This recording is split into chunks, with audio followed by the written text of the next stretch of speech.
झेंझी आंदोलनामुळे सरकारला झुकावं लागलं आणि जनतेच्या मनातील भीती संपली असा दावा सीजेपीचे संस्थापक अभिजित दिपके यांनी केलाय।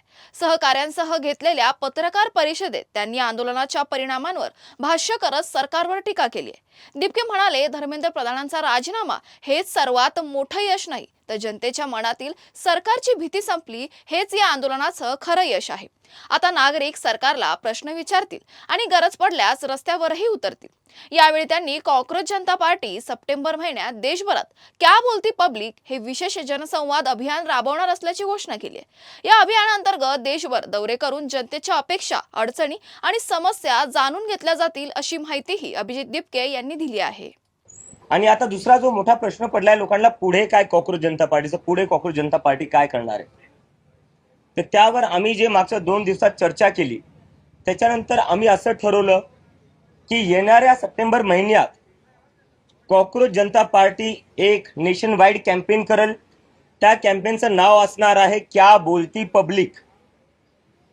क्या बोलती पब्लिक हे आमचं नेशन वाईड कॅम्पेन असणार आहे। या कॅम्पेन मधून आम्ही देशभरात दौरा करणार आहे। आम्ही लोकांकडून समजून घेणार आहे त्यांच्या समस्या काय आहे, त्यांच्या अपेक्षा काय आहे।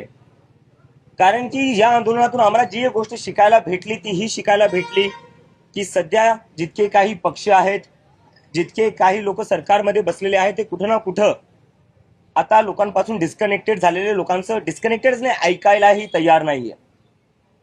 ज्या देशाची लोकसंख्येमध्ये 65% लोक 35 वयाच्या खालची आहेत, त्या लोकसंख्येबद्दल, त्या युवकांबद्दल कोणीच काही बोलायला तयार नाही। मग तो शिक्षणाचा मुद्दा असो किंवा बेरोजगारीचा मुद्दा असो, संसदेतही त्याच्याबद्दल कोणी बोलत नाहीये, कोणी पार्टी त्यांच्या मीटिंगमध्येही बोलत नाहीये। आणि सरकार तर अशी वागते जसं काय ह्या काही मुद्देच नाहीये। सरकारला फक्त एकच मुद्दा दिसतो, तो म्हणजे हिंदू मुसलमानचा। पण बेरोजगारी, आर्थिक सिच्युएशन काय आहे आपल्या देशाची, शिक्षाची किती वाईट अवस्था आहे, यावर कोणीच काही बोलायला तयार नाहीये।